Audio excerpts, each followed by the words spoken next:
이 주식시장을 보는 기술의 핵심은 현재 시장이 어디에 위치하고 있는지 정확히 아는 데 있다. 내일이 어떨지 투자자는 알지 못한다. 그러나 오늘 그리고 어제가 어떠했는지는 잘 알고 있다. 이것은 상당히 중요한 것이다. 왜냐하면 대부분은 그것조차 모르기 때문이다. 이 주식시장 순환론이 의미가 있는 것은 예측에 있는 것이 아니라 과거가 어땠는지 기억하고 현재는 어디에 위치하고 있는지 냉정하게 파악한 후에 그에 맞게 대응하는 것에 있다. 앙드레 코스톨라니의 명언 중에서 안녕하세요. 투자산타입니다.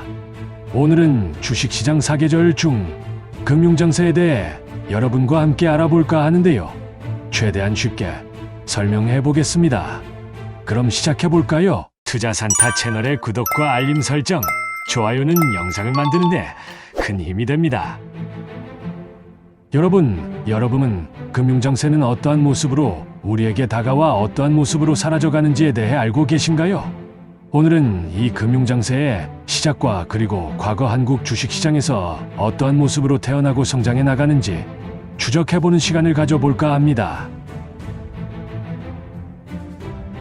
이 금융정세의 태동기에는 아직 경기는 침체기에 있고 세상은 온통 불경기에 관한 이야기뿐입니다. 기업 도산이 크게 늘어나고 구조조정과 감원열풍이 불고 있으며 기업 수익은 악화일로에 있죠. 평균 주가가 바닥을 치고 오름세로 돌아서는 것은 금융긴축이 해제되고 나서입니다. 금융긴축이란 쉽게 말해서 정부나 중앙은행이 돈을 더 만들도록 하는 것입니다.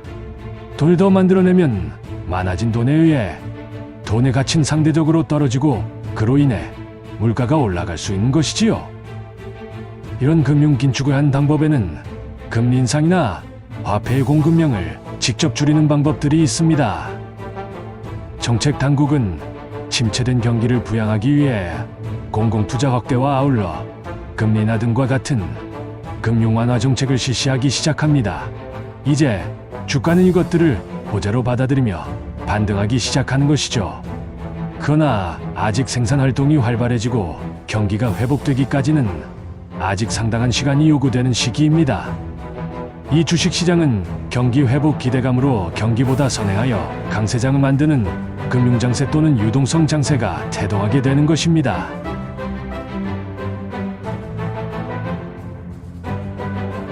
불경기하의 주가 상승이라는 주가의 선행성을 가장 잘 드러내고 있는 장세가 금융장세입니다. 주가는 금리가 내리든가 기업 수익이 늘어나면 상승한다고 되어 있으나 실제로는 금리가 계속적으로 내리고 있는 상황 하에서는 경기는 그다지 좋지 않은 것이 일반적입니다.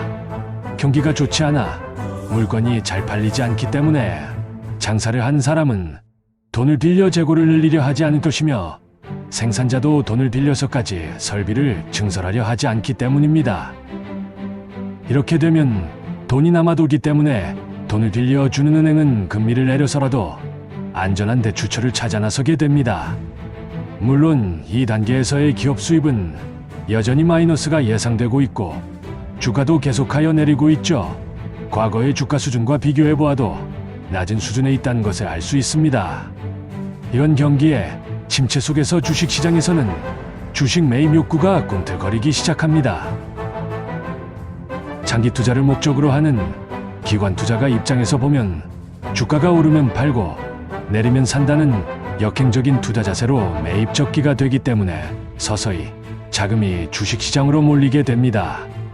이렇게 해서 불경기로 실업자가 늘었다든가 중소기업은 물론 대기업의 도산이 화제가 되고 상장기업의 배당 감소 및 적자 전원 발표가 계속되고 있음에도 불구하고 하락세를 지속하던 주식시장이 농구공이 땅바닥을 치고 튀어오르듯 반등하기 시작합니다. 이처럼 금융장세는 경기의 앞날에 대한 불안감이 여전히 남아있고 기업 실적도 계속하여 이익 감소가 예상되는 동트기 직전과 같은 어둠 속에서 출발합니다.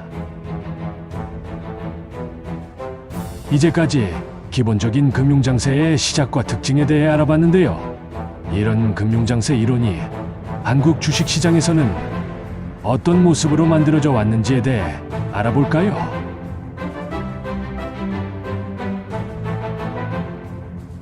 2007년 전반기 한국 주식시장은 파죽지세로 상승하였고 7월 초 사상 최초로 코스피 지수는 2000시대를 개막했습니다. 그렇지만 시기적으로 서브프라임 사태와 맞물리면서 외국인의 대량 매도 공세와 함께 코스피 지수는 약 2주 만에 16% 하락하는 사상 최대의 대폭락을 목격하였습니다. 이 서브프라임 모기지 사건으로 대한민국 건설업은 막대한 미분양 아파트로 자금이 묶인 중견건설업체들도 부도 위험에 놓여 있었고, 내구 소비재 소비 감소로 자동차 산업의 침체가 빠르게 진행되고 있었습니다. 증시 폭락의 주요 원인은 그럼 무엇이었을까요? 첫 번째는 외국인의 차익 실현을 위한 대량 매도, 두 번째는 미국 서브프라임 사태로 인한 외국인의 지속적 매도 공세, 세 번째는 9월부터 부각된 중국 리스크였습니다. 11월 들어 실제로 중국 및 홍콩 증시가 폭락하면서 세계 경제 및 증시의 최대 위험 요인으로 주목받았습니다. 이런 끝없이 떨어지는 주식시장은 한국은행이 금리를 5.25%에서 2%로 대폭 낮추고 유동성 공급을 확대함으로써 국내 금융시장 안정화 및 자금 흐름 개선에 기여하면서 실물 경제의 추락 속에서 주가가 상승하는 이른바 금융장세가 태동하게 된 것입니다. 지금 보이는 차트는 서브프라임 모기지 사태 이후 금리 인하와 종합주가의 상관관계를 보여주는 차트입니다. 보시는 바와 같이 금리 인하가 시작되고 얼마 지나지 않은 시점부터 주가는 바닥을 확인하고 급등하기 시작합니다. 금융장세란 경제가 불황늪에서 허우적거리고 있는데 주가는 끝이 없이 고공행진을 하는 아주 미스테리한 경우를 뜻합니다. 2008년 말부터 2009년 말까지의 한국 주식시장의 이상현상은 주식시장 사계절에서 말하는 금융장세라고 볼 수 있을 것입니다.